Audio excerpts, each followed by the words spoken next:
Hello, everyone. My name is Larry Diamond. I'm the co-editor of the Journal of Democracy and a senior fellow at the Hoover Institution at Stanford University. And it's my pleasure to moderate this session on protecting democracy from backsliding. We have a wonderful panel today that I will introduce shortly. Let me just begin by saying what I think we all know and worry about. The last decade has been the most difficult time for freedom and democracy in the world since the third wave of global democratization gathered momentum during the 1980s. According to Freedom House, civil liberties and political rights have been in decline now for 15 consecutive years.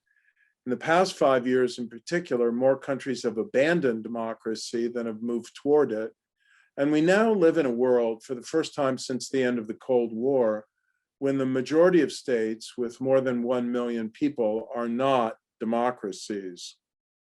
It's now widely apparent that we are in a period of very deep global democratic recession, if not a reverse wave of democratic breakdowns. But the principal means by which democracy has failed in this period has not been by the old familiar method of military or executive coup, but rather death by 1,000 cuts, as illiberal and populist authoritarian leaders have gradually labored to polarize their societies, demonize their oppositions, enlarge their powers, and then gradually reduce freedom of the press, judicial independence, legislative autonomy, and other basic freedoms and checks and balances, to the point where these countries are no longer democracies at all. Each of the three countries represented here on this panel now has lived through a similar experience, seeing authoritarian populist demagogues incrementally destroy democracy. And each of the three individuals speaking today has courageously worked to expose and resist these trends. Let me introduce them now. Maria Ressa is co-founder of Rappler, a digital news site leading the fight for press freedom in the Philippines. Maria was named Time Magazine's 2018 Person of the Year. She was among its 100 most influential people of 2019 and was named one of Time's most influential women of the century. Maria has endured constant political harassment and arrests. Rappler's battle for truth and democracy is the subject of the 2020 Sundance Film Festival documentary, not coincidentally, 1,000 Cuts. Zoltán Kez is the director of operations at Civitas Institute in Hungary, which promotes democracy and European integration through analyses and public debates. In February 2015, he ran as an independent candidate and became a member of the National Assembly. His victory meant that Fidesz, the ruling political party led by Prime Minister Viktor Orban, lost its 2/3 majority in the parliament. He also formally served as the executive director of the Free Market Foundation. Medeni Sungur is the founder of Digimar Institute, which seeks to advance the public debate in Turkey through smart media content. Previously, he led the Freedom Research Association, a public policy research organization dedicated to individual liberty, peace, prosperity, and the free market. He also helped establish a libertarian youth network, 3H. The H's are alliterative in Turkish, meaning liberty, rule of law, and tolerance. And it's the 3H movement in Turkey. So it's our great honor to have these three very impactful and brave democracy defenders with us. I'd like to ask each of you now, beginning with Maria, to give us brief updates on how democracy in the Philippines, then in Hungary, then in Turkey has been backsliding, and what's been the trajectory. So Briefly, Maria, to you first. I would say democracy in the Philippines is in the ICU. I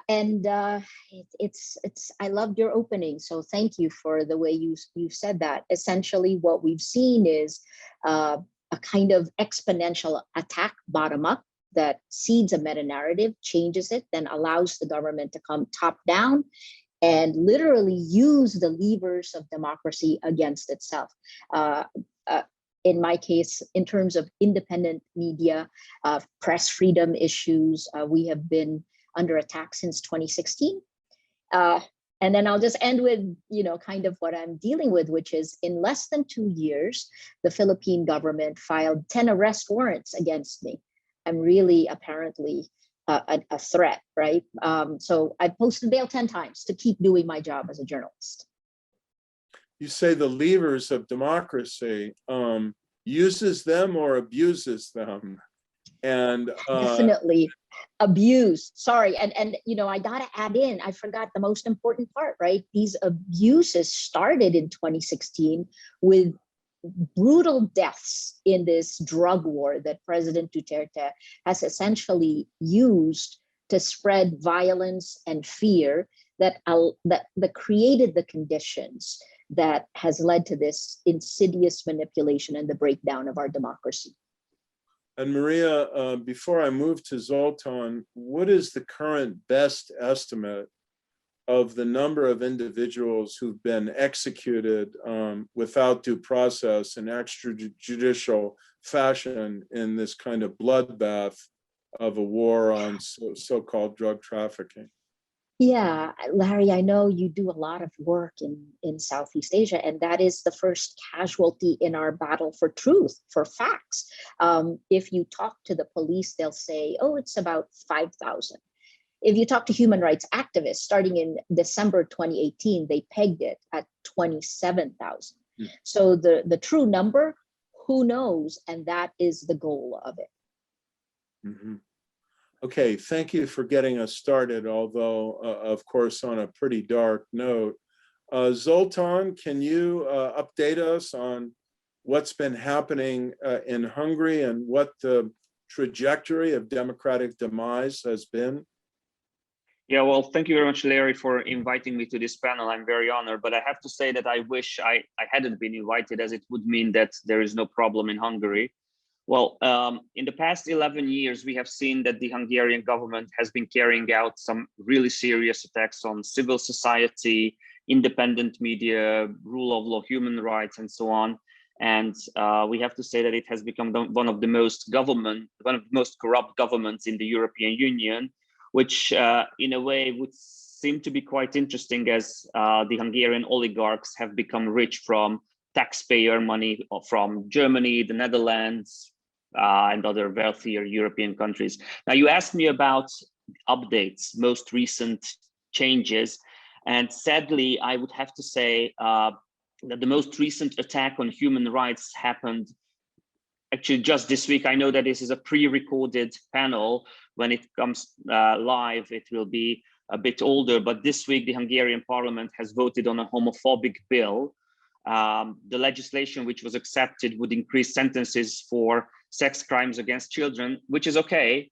But however, the law is used to target the country's LGBT community, as the new rules which were added unexpectedly to the bill require the labeling of all content that might fall into the category of not recommended for those under 18 years of age, which means that you cannot enjoy literature in which there is, for example, a lesbian couple.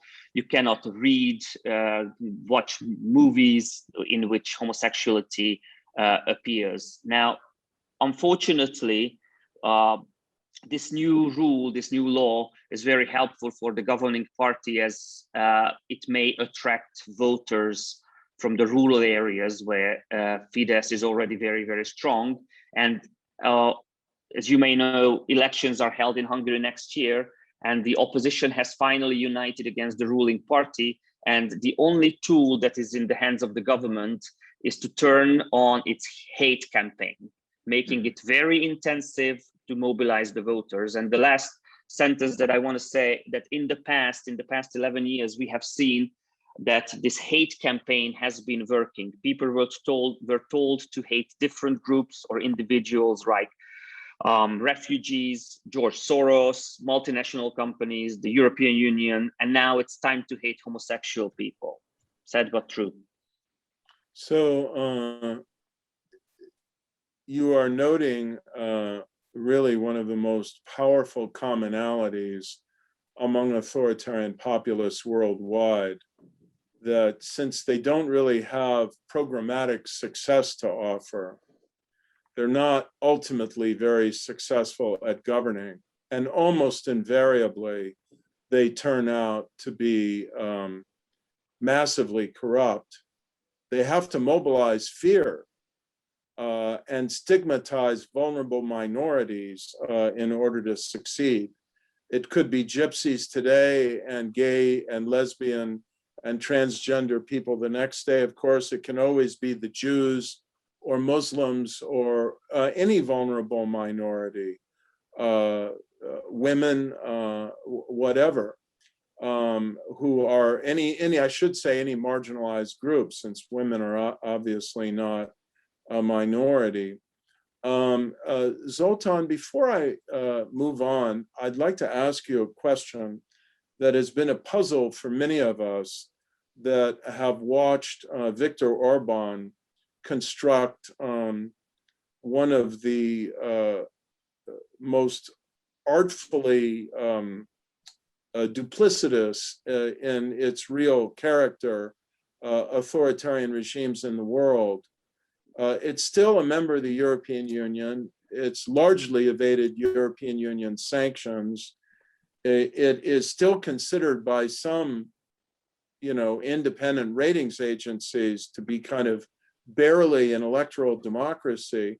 Why is Orban able to convince so many people that Hungary is still an electoral democracy when it so obviously is not? Well, it's very difficult to answer this question in one sentence, but there are lots of reasons, several reasons. One thing that we know, that the European Union itself is a very, very slow body. I've just mentioned this homophobic law. Viktor Orban knows for sure that the European courts will find this law illegal, but by the time it happens, 1 or 2 years, the election is over. He has already won the next election by then. So he doesn't really care about that.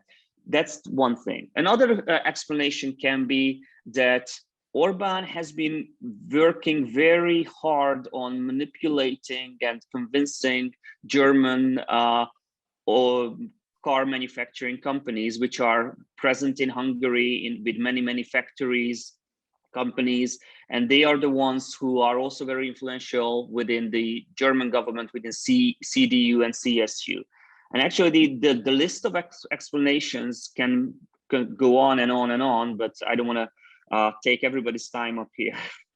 Thank you, Zoltan. Now I'd like to come to Meydani.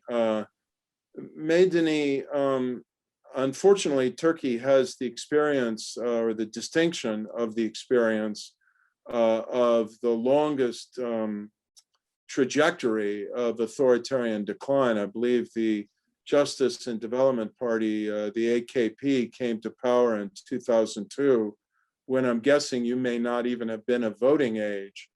What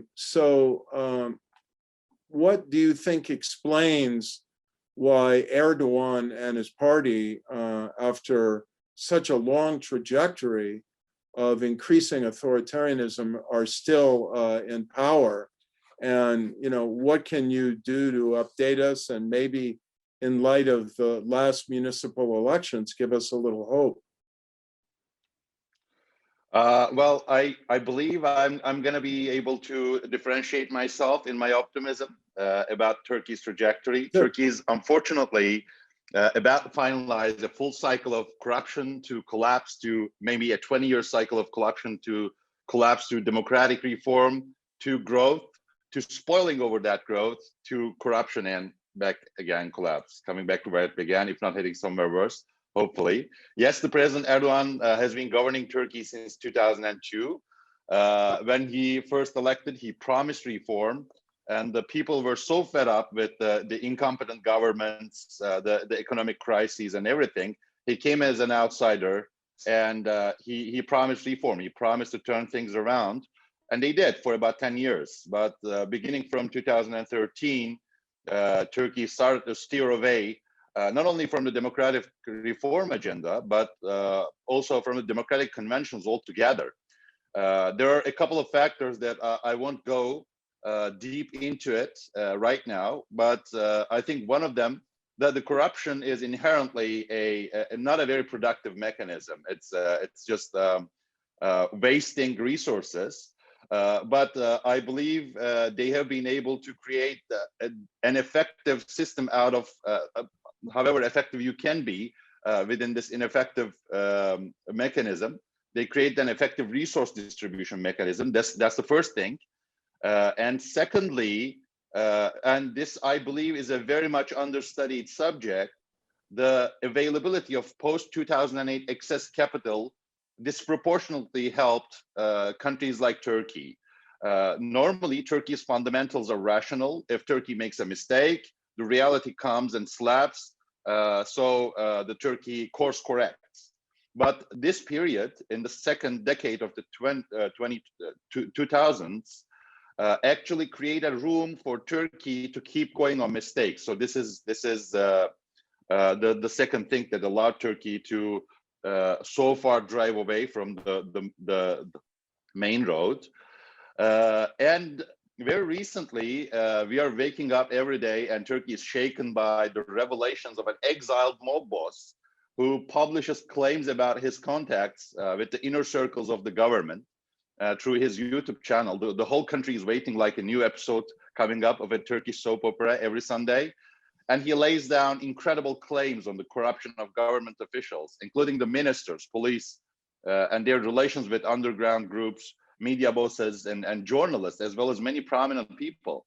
And Turkish lira has lost most of its value in the last 2 years, and the country is going through a crippling economic crisis. And most importantly, the youth unemployment is around 30% right now, which is an unhappy stat for those who are familiar with the recent history of North Africa. So the most important thing about the Turkish regime is that the regime is not able to deliver anymore, and the resource distribution mechanism is broken, which is the power engine of it.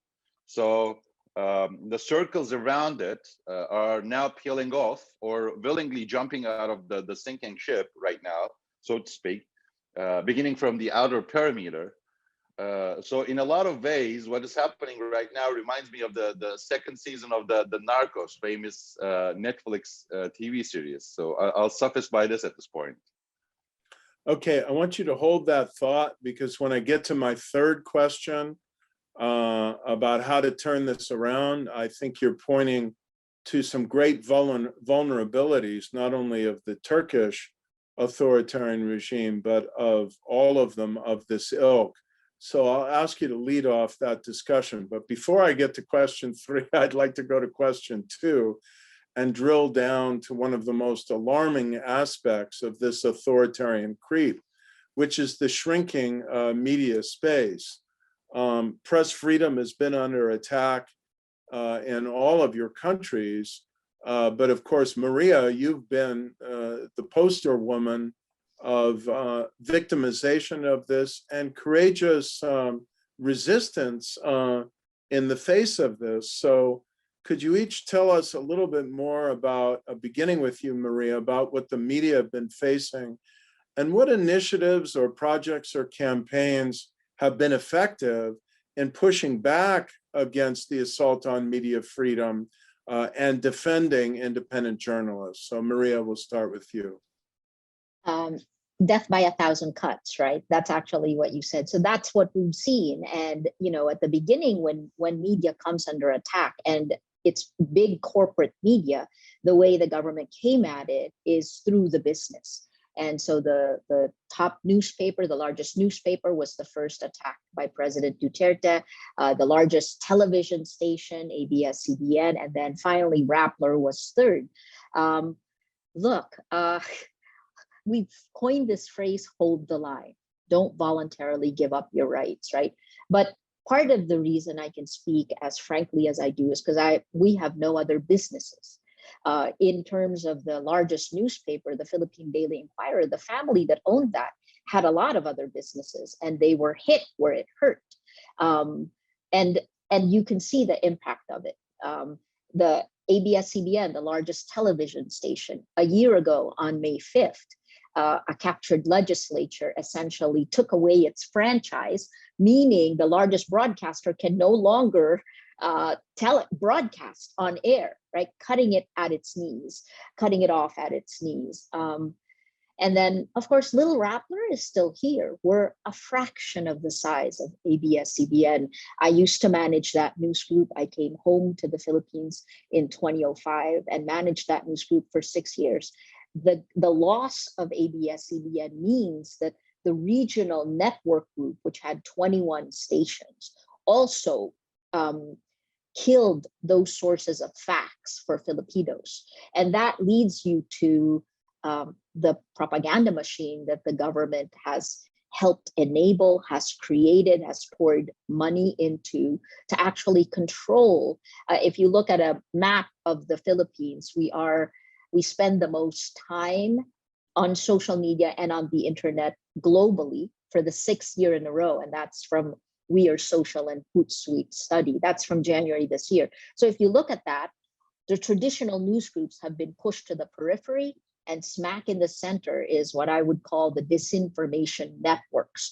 So you replace facts with lies. It's exactly actually what Zoltan described. You use hate, divide and conquer. You use this first on social media and then kind of sandwich it.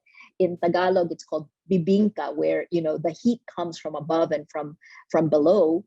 And this is how you cut off the press. Look, I'm lucky because I spent 20 years of my career outside the Philippines, and the help of the international community has helped us survive. But it's been a difficult time for sure. But aside from the arrests, right? Aside from the arrests and the kind of what's the word I'm looking for? The loss of our time and our revenue. We continue doing the stories. And I think has it impacted all Filipino journalists? You find reporters chafing at the bit, but at the same time, you find the business owners of the news organizations under attack on so many fronts. Not only the revenue model, which is under attack from technology, and the technology platforms, the American social media platforms that are siphoning the lion's share of advertising revenues, but also from a government that wants to keep media pliable and wants to replace facts with lies. There is always a slap if you challenge or expose. So the mission of journalism is even more important today, even as it has become more dangerous to do that. Medeni, does this experience resonate with you in terms of what Turkey has experienced in the last decade or two? Well, pretty much the similar thing, both with regards to the takeover of the rule of law, the courts and the legal system, as well as the media. I think the trajectories are pretty much similar in Turkey, in Hungary, in Poland, in the places. But I was meaning to ask Maria, actually, how do they power it? How do they power this engine? Because in Turkey, this is a costly operation. They did the exact same thing, replacing the center with their propaganda machine, which is right now just a money-burning machine. They don't deliver. And as Larry, you just mentioned, Istanbul municipality is actually bigger in terms of GDP and population than 15 countries maybe in Europe. So it's a big loss, and it was an important instrument in terms of financing, fueling this nonsense machine. Nobody buys it. It's not a lucrative business. It's not a profitable business anymore. So you have to make it up from somewhere else. As the resources are shrinking right now, as Turkey started to see the real consequences of the policy mistakes, the bad decisions they made, as the mechanism that helps Turkey to get away with these mistakes are gone right now, it's getting day by day costlier and costlier to operate these money machines, because it doesn't appeal to anyone. They are just bleeding off the electoral support, so they don't deliver anymore. They just burn money. So this is the first thing in Turkey. On the other hand, exactly as reference to Maria's point about the media ownership, I see a lot of interesting and exciting stuff happening in the media field. The first thing is that we've seen the rise of very smart independent content producers. These are individuals or groups, mostly young, not necessarily coming from publishing or media backgrounds, or in fact, most of them are not coming. They started working on what I call as socially conscious content a few years ago. That's the first thing. They walk on a thin line between journalism, advertising, drama. They're trying to incorporate new storytelling techniques into, delivering something that has the truth at the core of it. And they have been able to reach significant audiences and bring issues and perspectives that would have normally far outside the scope of younger audiences. And they helped, for example, Democratic contenders into the game, especially in the beginning, which I believe has a tremendous impact, practical contribution to Turkish democracy. And secondly, so many conventional journalists stopped complaining about declining freedom of press in Turkey and started actually using the already long existing platforms like YouTube to create their own communities. It only took a global pandemic for Turkish civil society to discover that, which I regard as a very good thing. They are today, in a span of maybe 15 months, most of them started early 2020, they are reaching millions every day. And I see that from other fields, like a lot of early era YouTube influencers, for example, who are doing mostly silly stuff or trash content to grow their audience, are slowly moving into the societal issues field or community education field, or at least they are giving a portion of their portfolio to socially conscious topics, which means there's a cross-pollination between the Twitch community, the gaming publishers, the new political actors, the new media initiatives. It's almost as if the Turkish civil society is re-upping its social media game 10 years after the Arab Spring. Great. Zoltan, what have you been seeing in the media space in Hungary? And have you seen any initiatives or efforts that have been effective in turning the tide against media intimidation and corporate, intimidation of media ownership? Yeah, definitely. I will mention some positive things as well. However, I have to start with some sad things, as Hungary is ranking 92 in the World Press Freedom Index, and it's like 30 years ago when the changes came to Hungary, nobody would have imagined that becoming part of the European Union, being in NATO, being in alliances with the West, you would experience such a backsliding of press freedom. Now, some recent things related to press freedom. During the pandemic, Viktor Orban's government threatened journalists with prosecution for disseminating fake news and blocking the government's anti-pandemic efforts, which in a way were really propaganda efforts related to how the government has handled the pandemic, as we have seen a huge number of deaths, actually the largest number in the European Union related to the number of population. And still, Viktor Orban came out of it as a victor. I mean, yeah, that's what no man as the woman, this is his name. And actually, this is very sad news, because as journalists could not publish real news on the pandemic, it forced a lot of journalists and their sources, especially sources in the hospitals, to censor themselves. So self-censorship itself has become a commonality now in the European Union in the 21st century. Very, very sad. We talked, I mean, you asked about media pluralism as well.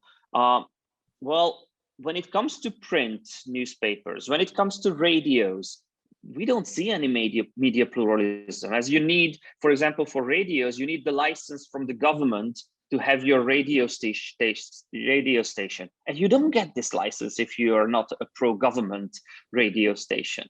Same with the print newspaper. The governing party has been very, very smart on realizing the fact that the strength for the voter base in the rural areas is the county print newspapers. It has created a conglomerate that has bought up all the county newspapers, all the local print newspapers. And I think this is a very important issue because people in the rural areas still read print.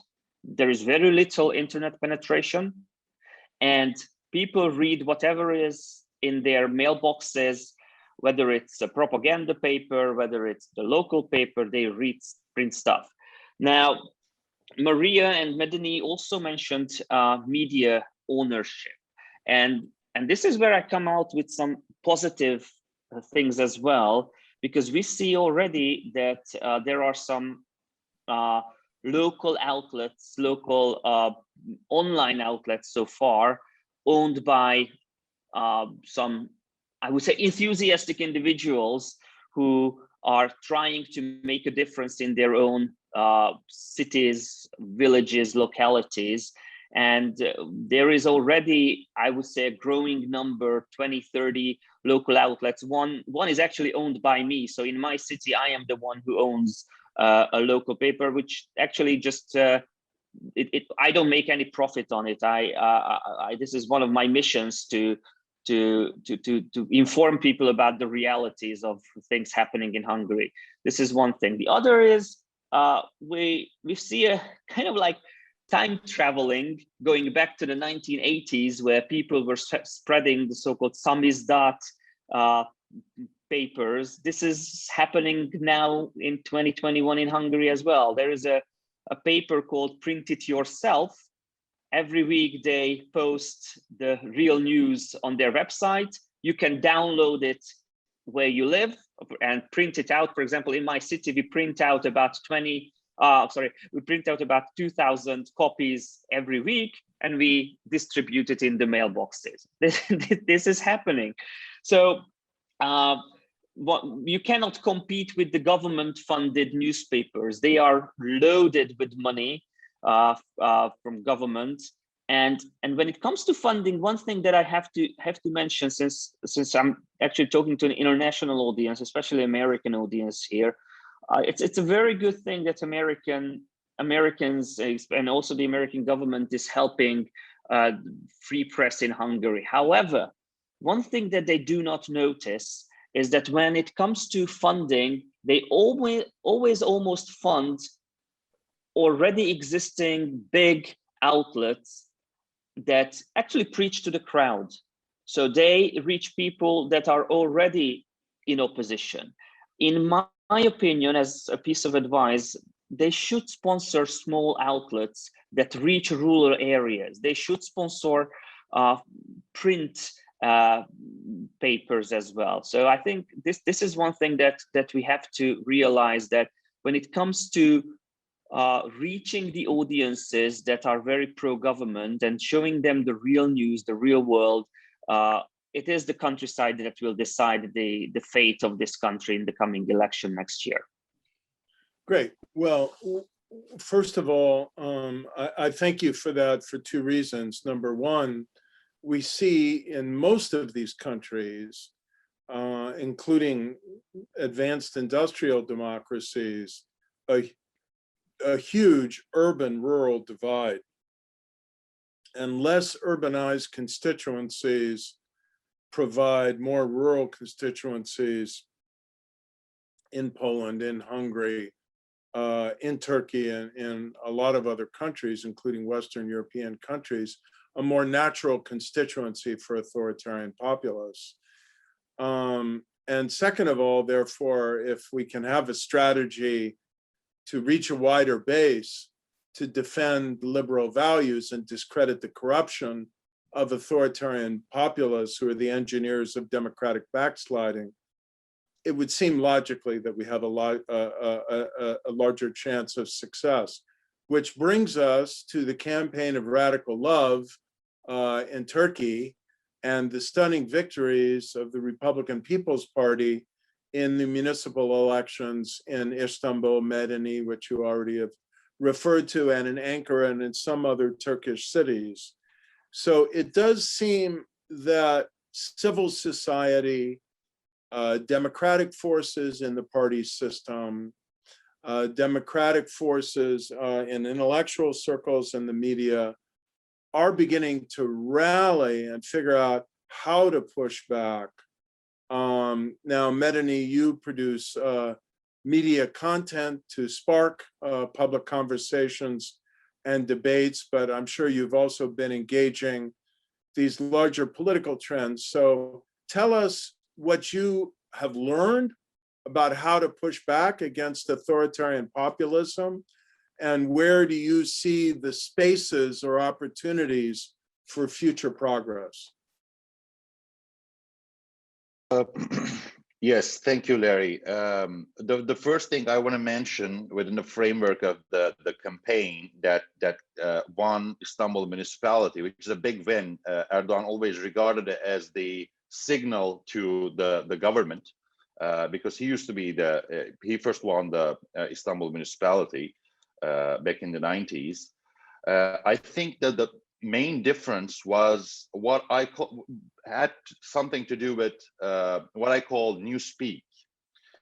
The content those people were producing, the way they spoke to the audiences were sort of beyond the us and them talk, which has been dominant and which has been pumped into the public debate through those propaganda machines, which specifically turning off the younger audiences. That's the trend I've been observing. And this is also with regards to the new content producers, more independent, smaller groups who are producing stuff to make a difference. They are using a language that is careful. I think audiences are smart. They understand this conflated binary us and them talk, and they because it's so blatantly overused to politicize everything. People mostly understand where they come from, and they don't respond to it. It doesn't have any appeal to them. So for the first time, they basically stopped positioning themselves exactly against the government's position. So sort of doesn't allow the government to be the main position. They actually talked about their own agenda from a more positive point of view. They didn't challenge everything the government says. They basically build on a more positive note. So that's the first thing. And secondly, our audience, for example, want to speak. They want platforms that they can engage as equals. They are actually looking up to, and this is something basically in the DNA of the social media. People are actually looking up to the conversations rather than experts droning on them. This is the second thing. They engaged on the street level, and people are the campaign engaged on the street level. The campaign talked in a tone that is conversational, that is not looking down, that is not offending the other side, that is speaking to the middle ground. So I think these were the key factors. But we should remind ourselves that it also has very much to do with the broader electoral trends in Turkey, which is very much aligned, and this is statistically proven with the GDP growth rates and inflation rates, so the economic metrics. In early 2009, the Turkish economy was going down So as I said, the already existing, pro-government electorates were slowly stepping away from their pro-government positions, beginning from the outer parameters. So this is another factor that we need to remind ourselves. Great.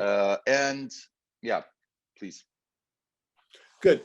So we're starting to wind down now and run out of time. Let me come to Zoltan. Of course, there's some similarities here. The opposition won the race for mayor of Budapest as well. So the opposition captured the capital city in Hungary as well.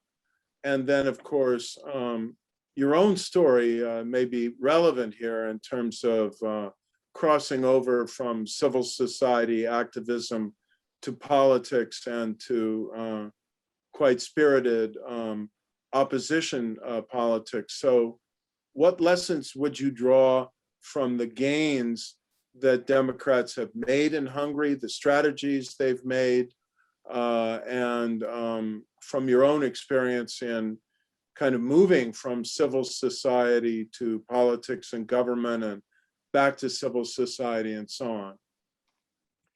Well, thank you, Larry. I would say that I would encourage people in civil society to stand up and become activists and become politicians who want to make a difference, because well, in the past decade in Hungary, we have seen a huge erosion of political life and politics. And actually, I have to give credit to Viktor Orban on that, on this erosion, sarcastically saying that he's following the example of Vladimir Putin when it comes to opposition parties. We always say that Orban has his opposition, he has his people in the opposition parties, and that is why a lot of people do not trust parties at all, because they know that they are infiltrated by the governing party. That's why we see that about 35% of the population cannot choose a party, because they say that, well, it's all the same. When I ran in 2015, I think a huge advantage that I had was the fact that I did not come from any party. So I was a civilian, I was well known in my city. So it helped a lot. So I really would encourage people. That's the positive side, that if you want to make a difference, do something. However, you have to be aware of the fact that when you run, when you decide to run, you will face a huge smear campaign. They will disseminate propaganda about you. They will disseminate false news about you. And just in 1 minute, I would tell you a very interesting story that happened to me during the last election. They started a smear campaign about me, spreading that I received millions of funds from a person who they thought was a corrupt politician. They disseminated a picture, a photo of this person sitting in a restaurant with another person, and they said, this is Zoltan and this is this other person, and they had it everywhere, on TV, newspapers, everywhere. The problem was that the other person in the photo wasn't me, but they did not care about it. And when I was on the campaign trail, there was an elderly gentleman who started shouting at me, but you are the one who received millions. And I got really upset, and I said, well, this is the picture. Out of the two people, show me which one is me. And he said, I don't care, I don't care, I saw it on TV. And I said, do you believe your own eyes or the TV? And he said, the TV. So this is my message to you as well, that if you want to run, prepare your family and friends for what's coming. Be brave, because intimidation will be coming to your face every day. Well, I think we could enlarge that and say, if you want to stand up to creeping authoritarianism, be brave and prepare yourself, because Maria hasn't even run for office, and she's experienced an onslaught of character assassination and lies. But Maria, I want to close where we began, namely with you. In 2018, the World Movement for Democracy gave a courage tribute to Filipino photojournalists who were capturing image of those images of those extrajudicial killings, civil society and independent media like Rappler have been in the forefront of the fight against Duterte's creeping authoritarianism and his murderous assault on human rights in the streets of Manila and other cities. So what kind of progress have they been making? What has worked? What has not worked? And how are they building allies and civic alliances to hopefully restore democracy to the Philippines? So far, nothing has really worked, and I am so thrilled, Medni, that more journalists and other people are finding social media, but you're beginning the curve that we are at the end of, and that curve is negative. And negative in the sense of once the government discovers it, they can flood that. And it's kind of, and it will be exactly what I've gone through, 90 hate messages per hour, right? So it's very hard to talk content or media in the age of social media, because Larry, we've talked about this. Social media changes the entire information ecosystem, and it is not in the control of each of our countries, right? What Zoltar was talking about that happened to him is partly because social media by design actually insidiously manipulates everyone on social media. And those ideas of violence, of conspiracy theories, look, the United States has proven this, right? What happens on social media doesn't stay on social media. The meta-narrative that led to the violence on Capitol Hill on January 6th started a year earlier and was seeded. The meta-narrative of election fraud was seeded on RT. This is all connected, and our countries are connected in that sense. I guess let me say with what needs to happen, because Hungary has elections next year, the Philippines has election next year. We will not have election integrity if no guardrails, if no laws are passed forcing American social media companies to actually stop insidiously manipulating us. And this is kind of where I've felt like Sisyphus and Cassandra combined. Social media, because of its highly profitable micro-targeting, has become a behavior modification system. And we are Pavlov's dogs. The experiment is happening in real time, using what we post, using our data, building models of us that is then sold to the highest bidder. That can be an advertiser or a country. And the consequences are disastrous, right? Facebook is the world's largest distributor of news. It plays in all of our countries, but it's so fascinating listening to Turkey and Hungary. Part of the difference is that you look at what our dystopia is, because it is coming to your end.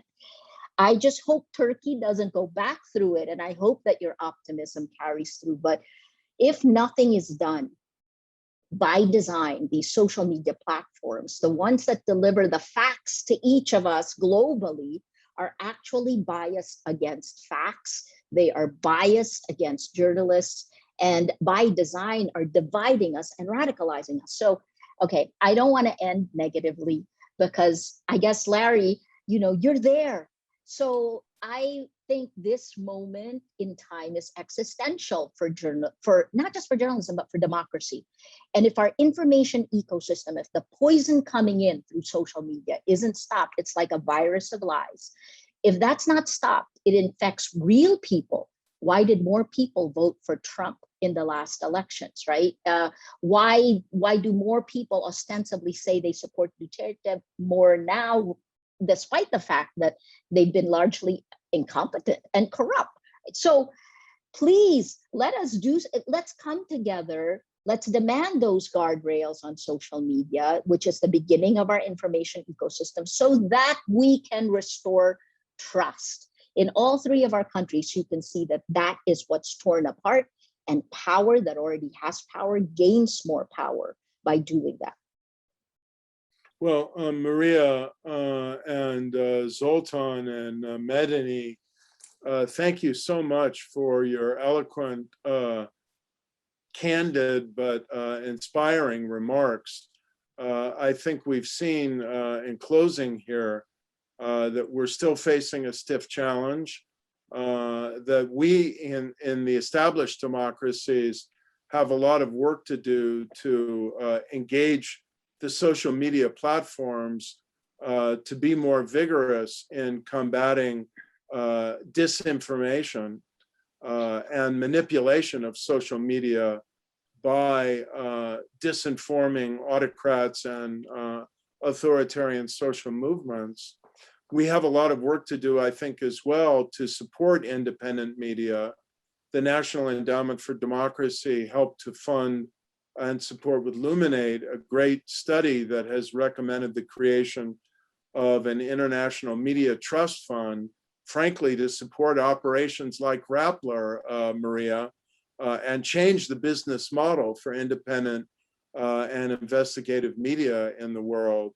But I think we have seen from each of the three of you that where there is innovation, resolve, courage, imagination, and persistence, autocrats in the world cannot rest comfortable. So with that, I want to thank Zoltan Kez, Medeni Sungar, and Maria Ressa for this really wonderful panel. And I hope you'll all stay tuned for the remainder of this World Assembly of Democracy. Thank you all so much. Thank you very much.